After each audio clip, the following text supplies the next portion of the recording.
welcome. Again, here we're back To Zero Hit Points. It's party time! Power it up! Let's get ready! It's June 19th.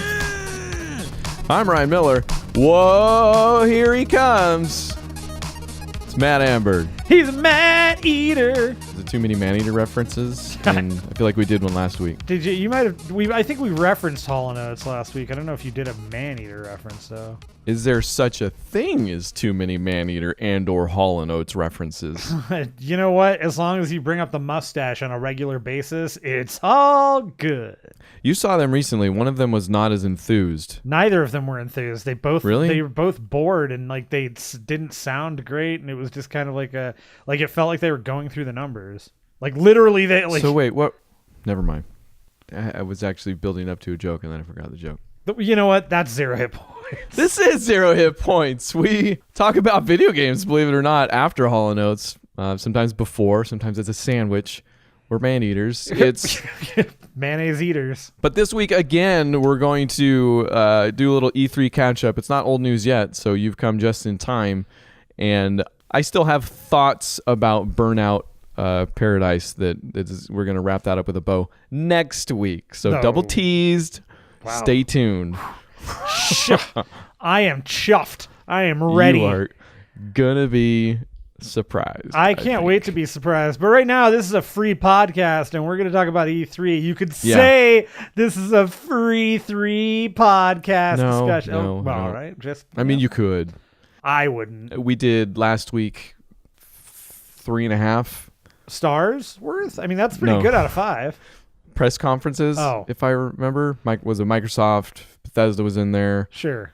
And we mentioned Square Enix for like a second and how we probably weren't going to mention it, but I kind of put it back on here. Yes. Okay. For a thing. Fine. We don't have to spend any time on it. Okay, good. But I just want to mention. We need to mention at the very least that nestled in between Just Cause 4 and Kingdom Hearts 17 3 was an FMV game named after a John Wayne movie about a deaf guy that beats up gangsters so far. Is it an FMV game? Yeah. Well, I mean, the trailer began FMV, and then there was if they did that transition just for the trailer, that was a dumb idea. But there was like an actual transition where, it goes up his sleeve, and then that sleeve turns out to be CGI, like video game sleeve, and it's a video game, and then there's all the combat. No, I guess I just am. I don't know. The Quiet Man. It was weird. It was a cool trailer. But if it's just an FMV game, like a QuickTime event thing, I am totally not interested. Yeah, in that. no, I'm not really interested in the game. It was just The Quiet Man is a John Wayne movie. Sure. And Maureen O'Hara. And The Quiet Place is a good movie. Also. See, aren't you glad we did Square Enix? I don't know that we go also on that one. But you know what? Yeah, I'm glad we really touched on that. Hey, let's go. It can only go uphill from here, right? So you just saw the Ubisoft. Yeah, let's just go right into that. How many of these games are going to work at launch? I'm going to venture you're thinking of old 0. Ubisoft when they couldn't make a game, that worked. Exactly. But now it's like they can't not make a game that doesn't get better after 3 months or something. I do like that. I appreciate the fact that Ubisoft releases crappy games, and then people are like, man, we really like this series, and they go, okay. And then they cool, we have the uncrapification patch we can apply somewhere else. Like the whole team somewhere is like, this game just take off. Yeah, I think it's actually taking off. All I want to do is make video games. I'm so sick of making Rainbow Six content. Season 3? You are joking. Yeah. All right. What are we? Brooklyn Nine-Nine? Can't we get canceled already? Then give the fixes to another company. You believe that thing this isn't Thursday we do movies and sometimes TV.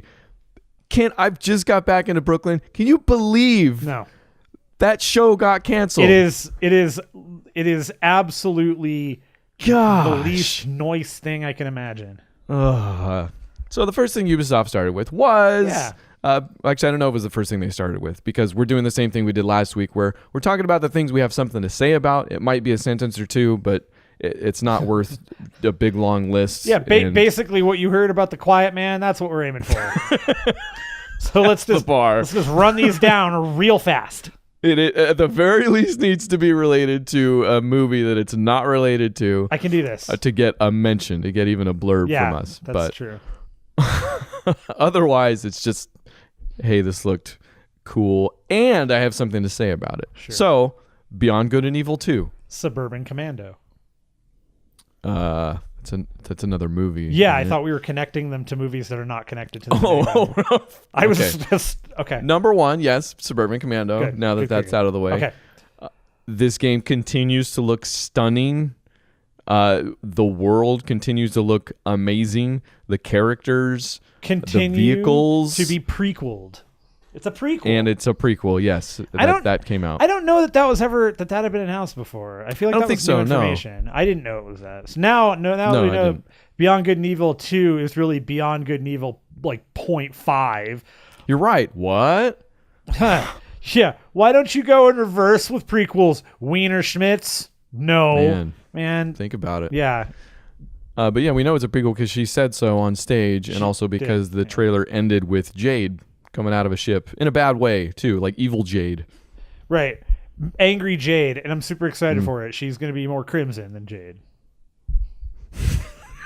Color jokes. We're all over the place today. It's feeling good. Beyond Good and Evil 2 is going to be one to keep an eye on. I am curious if it's going to end up, if it's going to harken back to the same style of game, or if they're totally going in a different route with it. I hope so. And Yeah. and they're keeping in with the story, but they're just going to play it out in a different manner, which could be interesting. Just depends. Yeah. The first Beyond Good and Evil was a solid Zelda, Yeah. and you can't say that about a lot of games. Period. No, you and know? I mean, if they can manage to do that again, I'm into it. That's Yeah. and make and in this, like, super beautiful mode. yeah, geez, man, like no matter what, it looks amazing. Like that whole trailer, I was like, this is like I would watch this movie already, Right, like, no right. matter what. Yeah, totally. But who knows about the game? But they did actually show some gameplay, but it's not that we got much. But yeah, it was very minimal. Joseph Gordon-Levitt came Yeah, out on stage. from Apparently, he has a 30 company called Rock, no. Hit Record. Yeah, he's been doing hit record for a long time. Really? Okay, I had no idea. Oh, yeah. I don't know how I found out about that, but I remember finding out about it like 6-7 years ago. Apparently, it's and I don't know if there's, because there has been controversy in the past about kind of crowdsourced stuff being added to games, because it's a real stupid way. Like people do it with sometimes logos or marketing campaigns technically, but they'll be like, hey, enter this contest to do this, and we'll choose your thing, and we just got thousands upon thousands of dollars for free from you.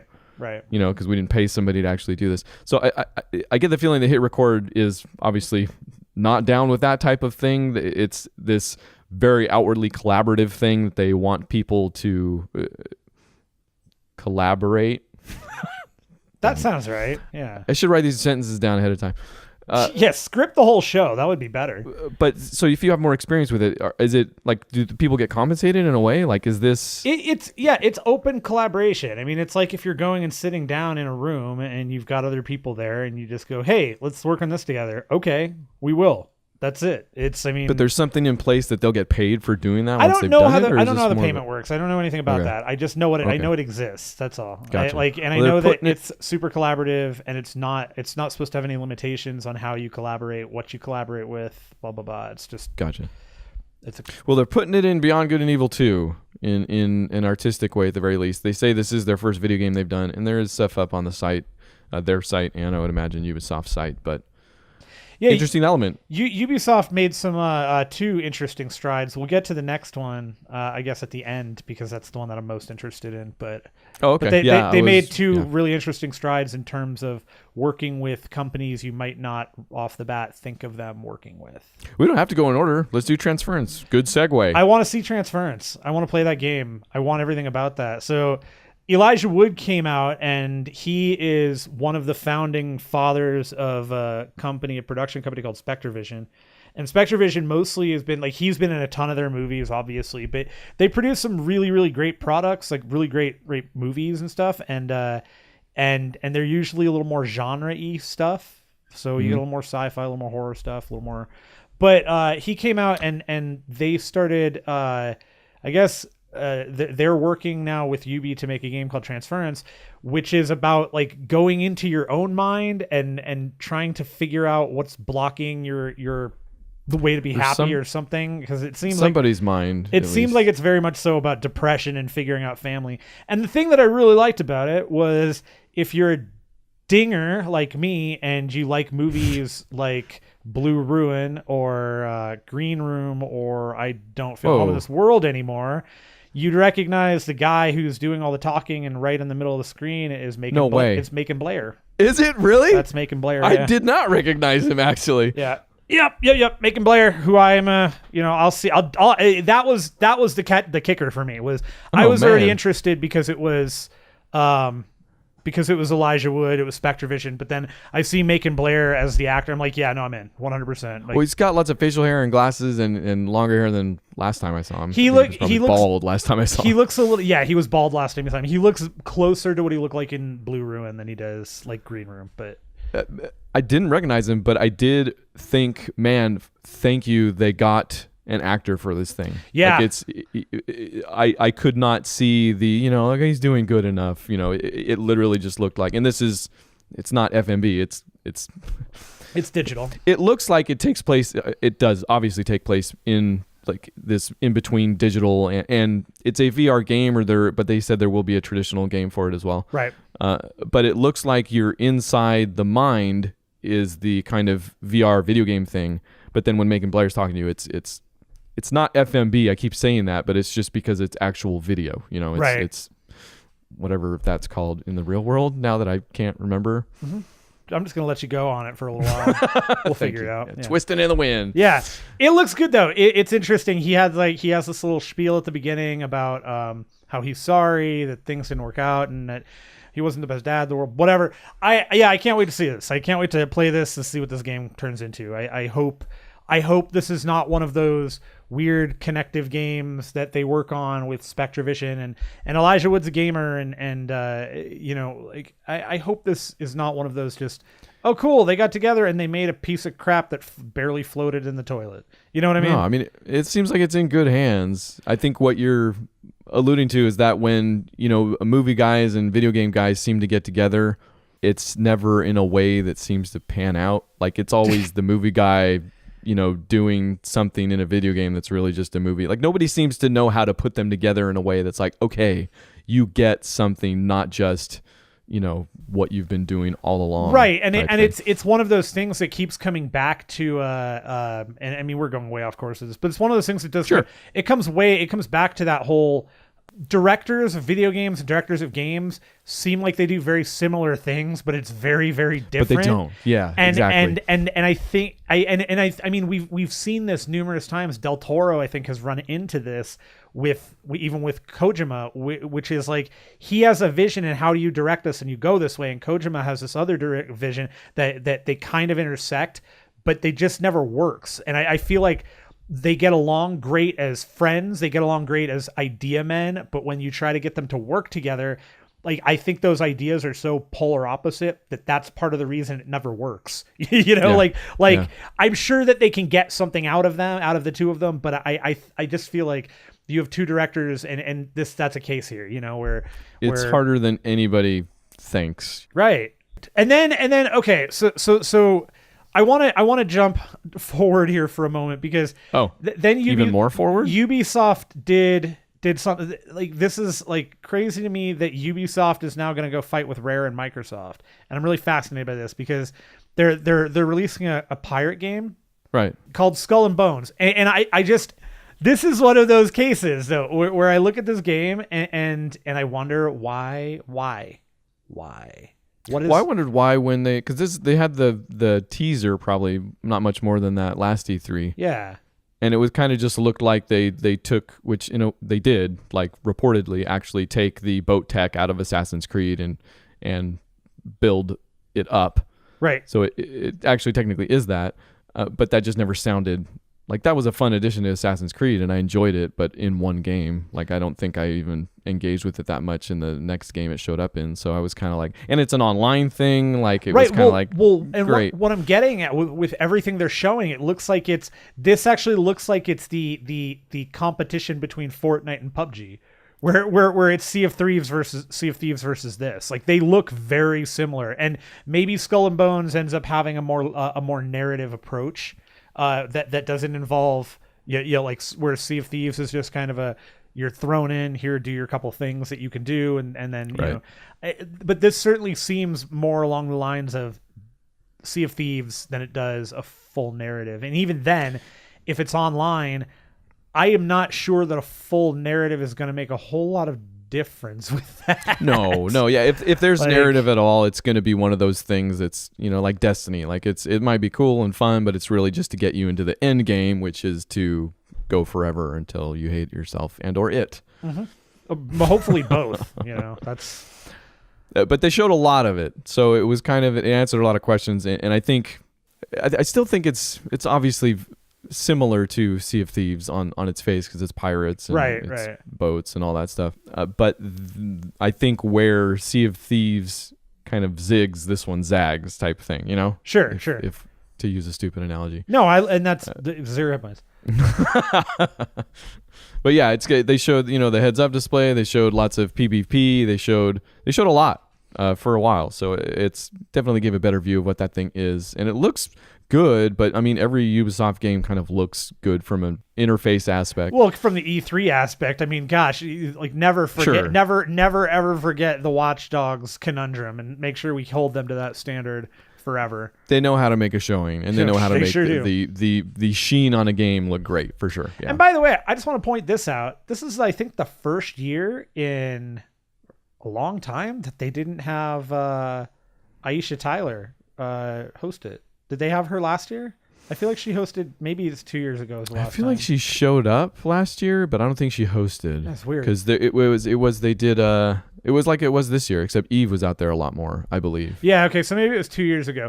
I just think it's weird. I like Aisha Tyler. I know that. Yeah. You know what I liked about her doing the E3 thing is that she went out there as a comedian knowing everything she says is going to bomb into a quiet auditorium of people who just don't care about anything other than what's on the screen. And I love that she knew that. Like, she knew it over and over again. No, she's good. And she still was like, whatever, I'm doing this, and it's funny to me. She's good at what she does and what she did. I kind of like the format of where the developers get up and... I just prefer, just show me videos. If you've got gameplay, get out there, show me the gameplay, talk a little bit, and then shut up and leave. That's what I want. Yeah. I don't so need... So we'll get to Sony later. I love Phil Spencer's enthusiasm. I don't need the rah-rah. You've done this. No, I don't care. Show me what on games are coming out. On the biggest platform ever in the... Just go. We're done. It's whatever. It's a press conference. That's never going to go away. But right. And then a Ubisoft's press conference, we're going to wrap up out of order again because this has all gone awry with the Division 2. Yeah. What do you think? When the first game came out, you and I think both had kind of the same experience where it was like, okay, play the beta. It's fun. It's got kind of a nice look to it, but it's online and it just doesn't seem to be. It was very, in many ways, there was the Destiny aspect where it was a lot of that. Yep. And then you had the Dark Zone, which was even harder for us to both kind of want to even get involved with, because that's where you had the PvP. And not only do you have the PvP, it's the spot where, you go and you collect all your loot and then you set off a thing. And then if anybody wants to come and kite you, they can't, whatever. So I had a lot of issues, like wanting to play it and not wanting to play it. And this one, same thing. Looks great. I like it. It sounds like they've made some improvements. They've scaled the map up a little bit, and I'm sure that we're gonna find a whole host of new information as weeks come and into what they're doing with the Dark Zone, what they're doing with the end game bosses, how they're gonna lay all that out. But ultimately, I think that the problem that I'm going to have with the Division 2 is still most likely going to be that Dark Zone thing more than anything. And yeah, they didn't really get into a lot of that stuff for any game, really. Right. We're just watching the press conferences here. I know there's been a lot of follow-up information since, so I'm sure there's It's out there somewhere. But It's yeah, out there. I mean, the same thing. I'm struggling with wanting to play it and not play it at the same time.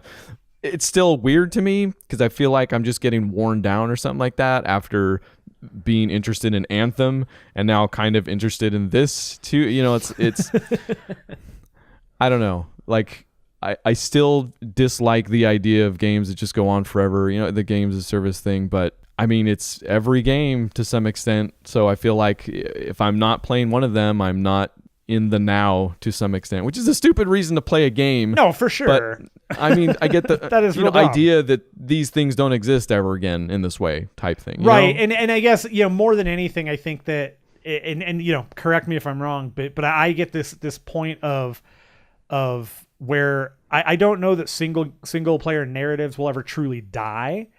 But when most games are kind of going this route, if I want to continue gaming, I kind of have to go that route a little bit. You know, like there's lots of interest out there, and there's a ton of games out there. Don't get me wrong, tons of stuff I haven't played that's older, what have you. But if I want to stay current, you know, there's a point where you go, okay, I guess, and I'm generally okay with some of the, you know, I am far more. You're better at that than I am. I'm far more sure. inclined to play multiplayer stuff than you are, but I'm also less inclined to do it on my own without friends, and you're the only friend I have. So we run into the paradox there.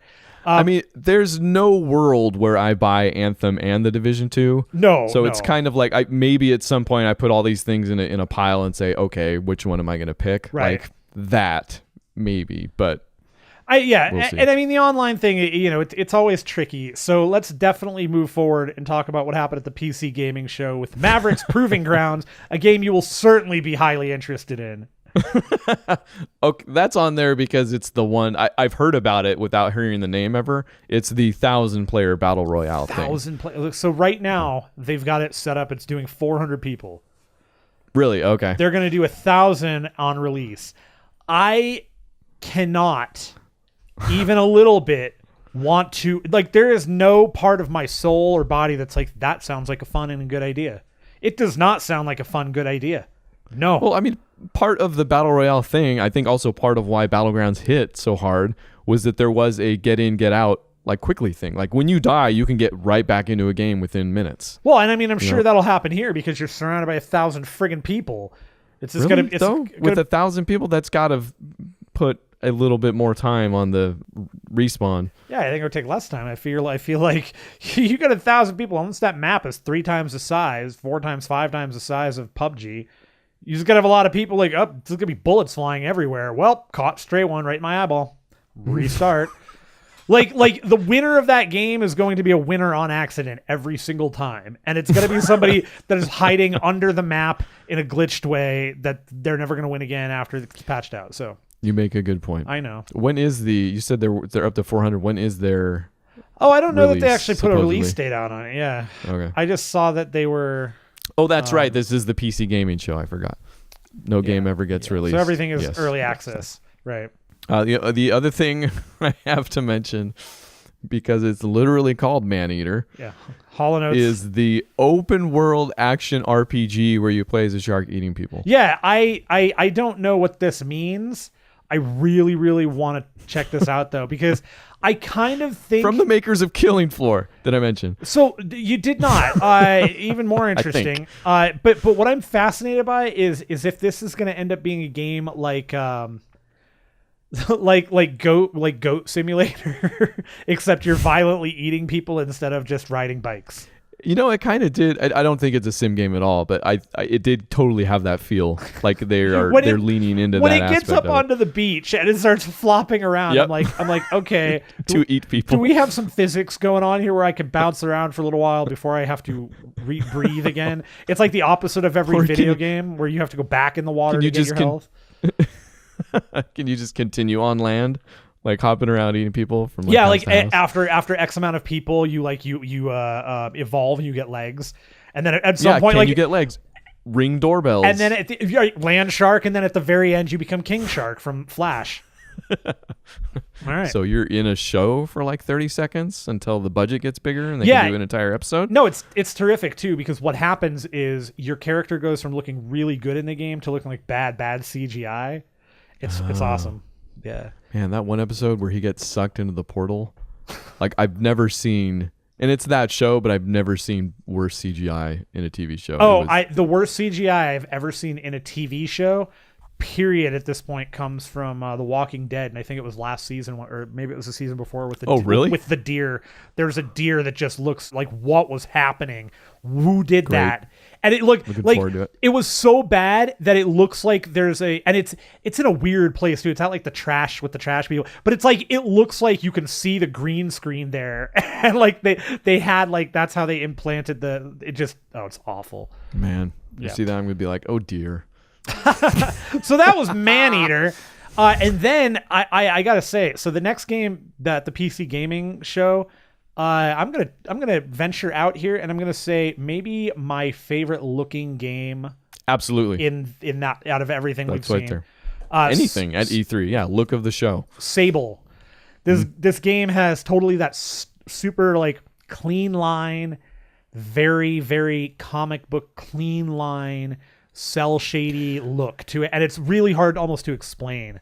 Yeah, because it's not. I don't even think it's that clean. Like it's sketchy almost. Like it's still cell shaded, but it's like if it was a sketchbook. It very much so looks like a cartoon, and it looks like a cartoon you've seen, like cartoons you've watched, but not like you can't say it looks like a Looney Tunes cartoon. It doesn't look like. No. It doesn't look like that. It doesn't look like Fairly Odd Parents. It doesn't look like anything like that. But it looks like a cartoon. It's so sketchy to the point that it almost it looks like glitchy, or it evokes like an ASCII aesthetic type thing almost. Sure. I guess it's just really cool. I guess the way I would probably frame it is, for somebody who's like me, it is a brighter, more like video gamey, brighter, kookier style of animation that matches really closely with heavy metal. It's very, sure. It very much so moves, like they move like that and everything. And I love it. It's great. It looks cool. It's a desert, exploration simulator or something. So it doesn't look like it's, I don't know if this is more Zelda-y or if it's going to be more like Journey, which I thought they said RPG at some point, but honestly, I wasn't. The words were just kind of just looking at it. It was seriously. It was a Cuphead thing where you're just like, I don't even know what this game is. I don't care. I want to play it. Yeah. But yeah, definitely look at the show. And I didn't write these down, but there's Paladins is doing a Realm Royale thing, which, get this, they had to copy kind of another game to get it. Huh. Weird. Yeah, Paladins. And then they did some on Anno 1800, which is Spanish for anus. I don't know what else. And then the last thing they did was... It's like the worst tequila I've ever had now. It is. Anno 1800. Look it up. Anus, yeah, I don't know what the 1800 is for. Tequila. But yes. But then the last thing they showed, it wasn't the last thing they showed. The last kind of interesting thing I thought they showed was for Hitman 2, which kind of interesting that shows up at the PC show, but had to show up somewhere. I'm happy it did too. I actually, that kind of, I played a little bit of Hitman this weekend actually, because I saw it and I was like, oh man, I really do like that game. That was fun. Yeah, I'm super excited for this. It looks like more of the same, which I mean, yeah. If you liked Hitman Season 1, I think that's good. If you didn't like Season 1, I mean, you're probably not a Hitman fan, honestly. I mean, maybe you like some of the older games. I can understand preference there, where like Blood Money was probably the best Hitman game. I thought Season 1 was really, really solid. I really, really enjoyed it. This looks like a lot more of that. I haven't heard of a lot of people who liked previous Hitmans not liking the most recent one. Like that thing did pretty well. Yeah, even if financially it didn't like break any records, like it made a lot of Game of the Year lists. Once they released the stupid disc, I think it worked. Yes, I actually really liked. I said this before. I really liked the episodic nature of it, specifically with this game, because part of the point of Hitman is not just to run through the narrative and kill the people. It's to go back and do the levels over and over and over again to find a perfect fit things and people lost their minds at that. It's like, I'm so bored playing this. Are you ever going to go back to play it? Because now's the perfect time. Like Yeah. you've got all the challenges ready right in front of you. There are X amount, and I love that too. That you go through, you can flip through the challenges and you find the different things they want you to do. Yeah. So you have a reason to look for them, and I hope. Yeah, episodic was cool. They're not doing that this time. No, they are not. This is a full game. They've learned their lesson. I Hitman 2 will be something I certainly pick up. I'm sure. Certainly, surely. And then Sony came out, and if you remember, like before, they talked a whole bunch about how their show was gonna be different this year. I guess. Plenty of stories going around about how it was different, but apparently it involved switching locations, and it really did involve only these kind of handful of games that they announced ahead of time they were going to talk about. So, I mean, we've already talked about just in this podcast, moving past the guy up on stage, which they kind of did last year. A little bit, like they did even less of it this year, and they kind of replaced it with a dude playing a banjo. Thankfully. Chinese flutes. Yeah, I was concerned for a little while, but then I calmed down quickly. Including a bunch of little interstitials, kind of like Nintendo Directs do. Did you notice those? Just like weird little like riffs, some dude on a piano. Yeah. It's funny. It's very weird. Kind of. Anyways, but started with The Last of Us 2. Yeah, I mean, they came out punching, right? Like go big or go home. Man, I haven't played The Last of Us yet. I know you're halfway through it or something like that. I'm going to restart it because I don't remember how to play it at all, and I wanted Smart. to re-get the story. But yeah, so this trailer comes out like bonkers, but I get the feeling that franchise is kind of just bonkers in that way. Bonkers not being the best word to describe it. Hell of a trailer, hell of a franchise. I get the feeling. Yeah, I mean, there's not a lot to say here. You go watch that trailer and you're gonna get it. You're gonna say, all right, I'm a fan. You watch the trailer also, and I don't even get how that game can work. It looks so dynamic. Like she's throwing like all sorts of different I mean, there's the CGI part to the trailer, but when it gets to the actual gameplay, like she's going through and using all her different weapons at the same time, like holding, like hiding under cars that kind of trigger animations. Like I don't get where it's not cutscene, but where kind of the cutscene, where the scripting ends and the gameplay begins. Right. Like it's insane. Yeah. No, and it looks great. We've got an updated. I guess this is if you've never played the first game, you're going to be spoiled right off the bat. And Ellie is in this one. So there's that.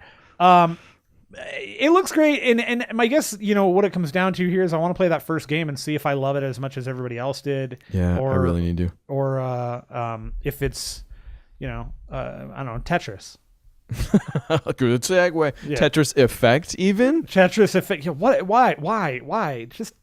I think they just showed a trailer because this got announced even before I think E3 started. No, I just. But like it's a Tetris game, so I'm legally and morally obligated to mention it and buy it. That's the probably, problem. Yes. It's going to get and I don't want to. No, it's a VR Tetris game made by the guys who did Res Infinite and some Lumina's remastered stuff. Yeah. So there's a musical element to it. Great. That's even better. I can fail at being on beat while putting Tetris blocks away. Terrific. Yeah, two ways to fail. God, I can't. It's the slogan. That's what I love about video games. You have so many different ways to fail. It's true. It is so true. ZeroHITPoints.com. Then they did Ghost of Tsushima. Man, again. You into it?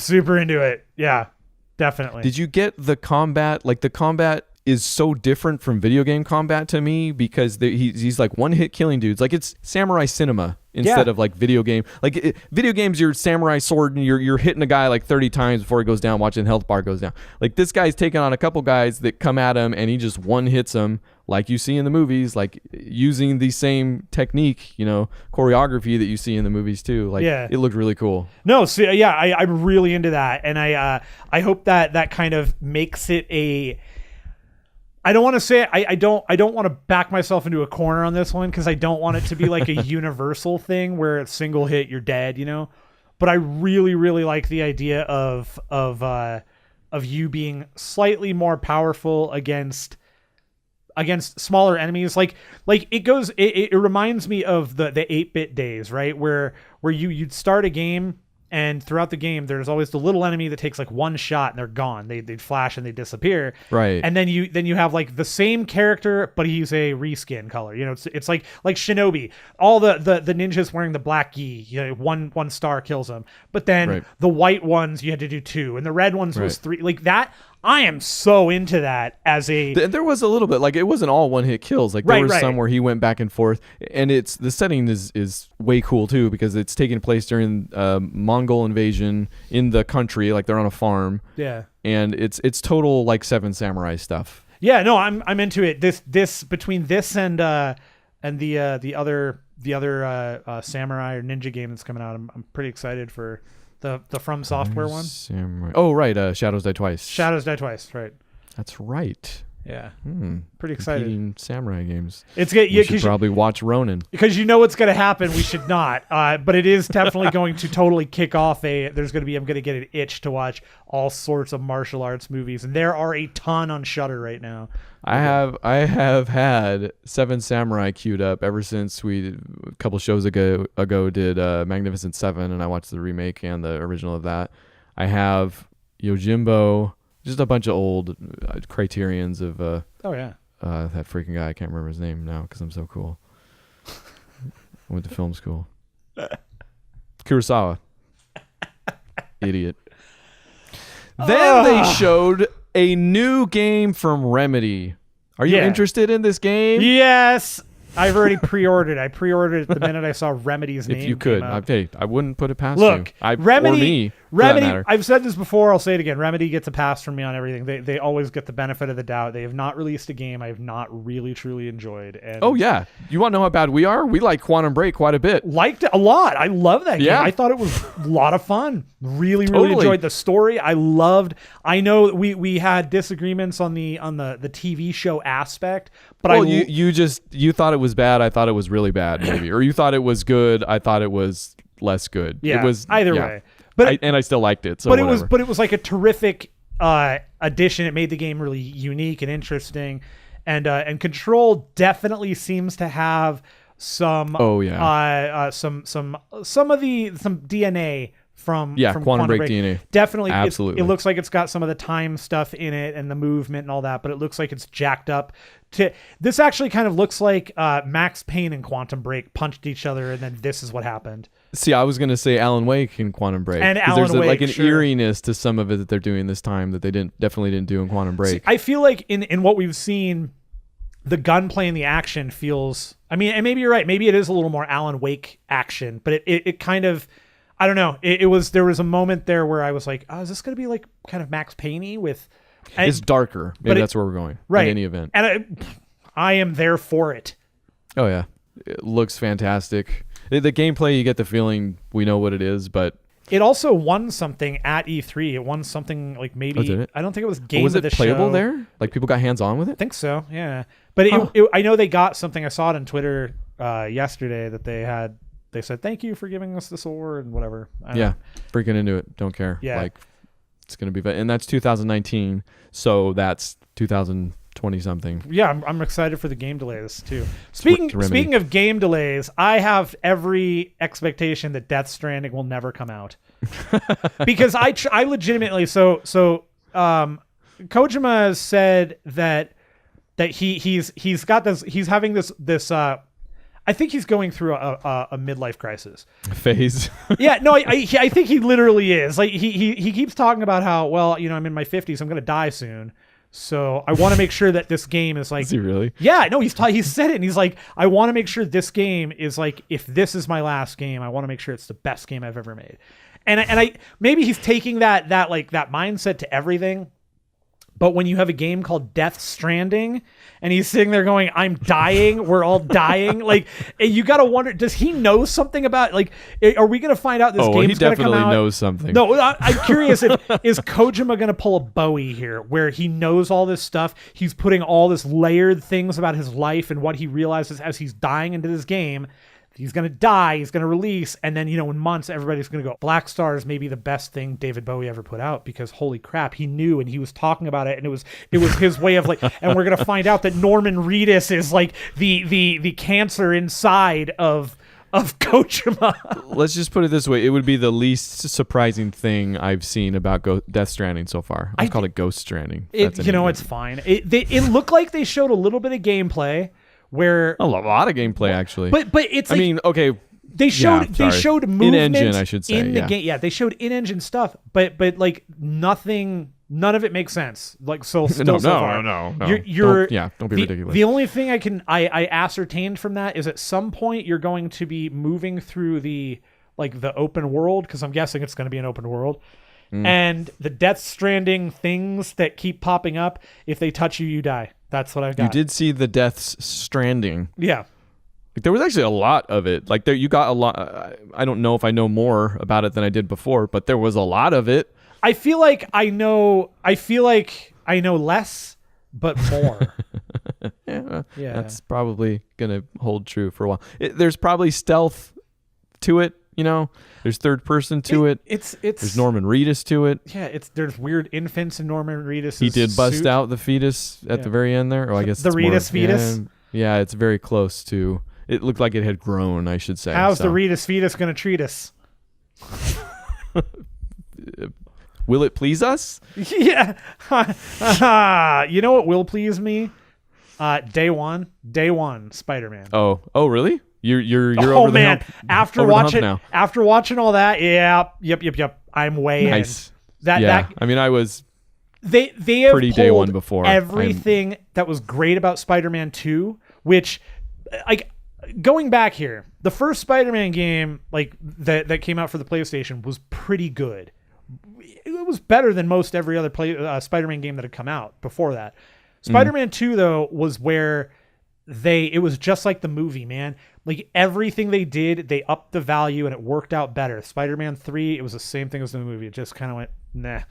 But interesting. Spider-Man 2 in particular had like the best web swinging, and that is so to me important in this character. You have to be able to not just like the wide open world web swinging either, but being able to pull off maneuvers allowing you to do things like that where you're bouncing off the walls, and 2 kind of introduced that, and it never snowballed like the way I kind of wanted it to, and that's the thing maybe people forget about Spider-Man, is that he is one of, if not the strongest characters in the Marvel universe. Like he is everything about him. He is super OP. Right. And it looks like, man, looks like they got a handle on it. Like they got the web swinging, the fighting mechanics look awesome.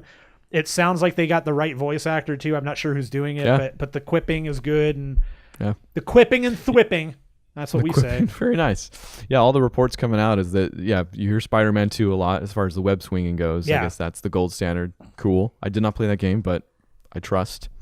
It gets the Arkham style combat right. Man, and that's all we've been looking for with a Spider-Man game. Pretty good, Give me Spider-Man as Batman and put me in New York City.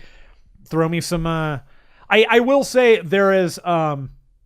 I dislike some of the designs they've done. Like, I hate the Electro design. It's terrible. It's bad, period. It was my least favorite because you saw Electro, Rhino, Vulture, and Scorpion. And yes, I would say Electro was my least favorite. Didn't like it. I am into... Because part of what was cool about the Arkham game was that you got to see... Like, Arkham's take on Batman was somewhere in between the comic book and the movies. Yeah. So I like that we're getting some of that here, and rightfully so. This airs a little bit more towards the comic, which is Spider-Man. Like I don't want a Dark Knight, Spider-Man. So that's good. I am enjoying seeing the character designs in that way, though, especially because all these Spider-Man games leading up to this, like, and I never played 2, but I did play a lot of the kind of B-level ones. Sure. Like they were fun because they get that character, and the way that character is fun in a video game. Like people have figured that out for the most part, right. But there's never been, I feel like, kind of a AAA version of that, and this looks like that finally. Type thing, Yeah, no, I'm right behind you. I believe you. I agree with you. Looks cool. It does. So yeah, that was Sony, and then we had Nintendo. I mean, if I'm honest, I'm kind of Super Mario Party got me going a little bit. I have me and my wife played a lot of Mario parties. Sure. In our lives, and now we have a daughter that would freaking kill Sure. for one of those games. Like Sure. that's on my radar. But Super Smash Brothers was probably the headliner there. And it looked cool, man. I like Smash. I'm not great at it, but I'll pick that up. That's one I'll play. Well, every Smash Brothers Ultimate was it? Yeah, Super Smash Brothers Ultimate. Yeah. Every character that's ever been in a Smash game in here. Yep. And then the direct was like 50 minutes total, and I swear 30 minutes of it was Smash Brothers. So, yeah, everything else was like, oh yeah, also we're doing this game and this game and this game. Well, 20 minutes of it was like balance changes between, like, we were bringing these characters in from the old game, but this is how they're different type thing. It was funny in Nintendo all at the same time. It was Nintendo. But yeah, it looks. I don't know any Smash fan that wouldn't be freaking excited at that thing. No, it looks cool, man. It's like I said, totally a game that I will pick up, and it'll be a fun game to on the Switch. And this is more and more, man. The Switch is getting better and better with that whole. If they're putting games out you can take with you, it's like being able to walk away, take Smash with me, and then probably being able to use the Joy-Cons. 2 people using the Joy-Cons, like that you could just play Smash anywhere. Heck yeah, like that's rad. I wish I knew people. Yeah, like that 8. They said 8-player mode's coming back, and I can't imagine what it would be like to play that thing with 8 people in the same room. Well, we'll find insane. out because at PAX this year. Guess what? I don't know boy. when is this game coming out? Do we know? It feels like we're gonna have 8 people. I have the release dates on all of these games on a page just right here, and I haven't mentioned any of them. Yeah, well, let's not worry about them. Ask me anything. All of them are 1,000 years from now. But what is the release date for Super Smash Brothers Ultimate? December 7th. Oh, look at that! It'll be right around PAX. Anything else? That's all you want? No. Yeah. Wait, when is Spider-Man coming out? Spider-Man is September 14th. September 7th. 7th, okay. That's also right around PAX. That's not too bad. Yeah, actually, that means Spider-Man will probably be at PAX. That's also true. Yeah, man. E3 was cool this year because, last year I didn't know kind of what I'd be into at PAX. Let's just put it this way. You maybe stayed home on the right year. Still had a blast, whatever. Love PAX, etc. We'll talk about it. But yeah, this year, man, like we got to be looking for Spider-Man. We can look for freaking Death Stranding. Might have Death something Stranding there. Even. I don't know if that'll be playable. What's going to be playable is the thing. I am very much so hoping Maneater is going to be there and be playable. Yes. So be on the lookout for Maneaters at PAX this year. That's all we're going to say. Dude, we may have shirts that say it. Who knows? Dang. There's not enough time. Actually, there might be. There's enough time. Fantastic idea. Okay. Yeah. I think that's going to wrap up this week's Zero Hit Point show. Thank you for checking it out. That's our E3 wrap up. We wrapped it up. We wrapped up the show. We wrapped up E3. That's it. Next week, we'll go back to the same old shenanigans. There'll be news and video games. We're going to get the final decision and final points on Burnout Paradise. The Burnout Paradise remastered final thought of the show. That's going to happen next week, so don't wait for it right now. It's a new segment. What are you going to talk about? What have you been playing that you haven't been talking about? It's a great question. Probably some Dead by Daylight and some State of Decay, I think. And I will State of Decay, I promise. I'm still Bloodborning, and I've got this stupid electric dog thing that is just killing me over and over again is very much so my current bane, and I'm not really enjoying him.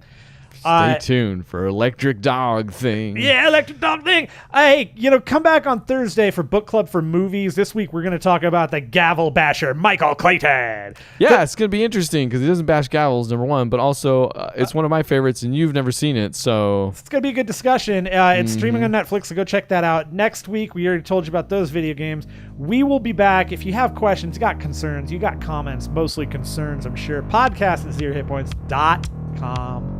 And then whatever else you want to do with your life. But come back to 0 Hit Points for part of it. The end.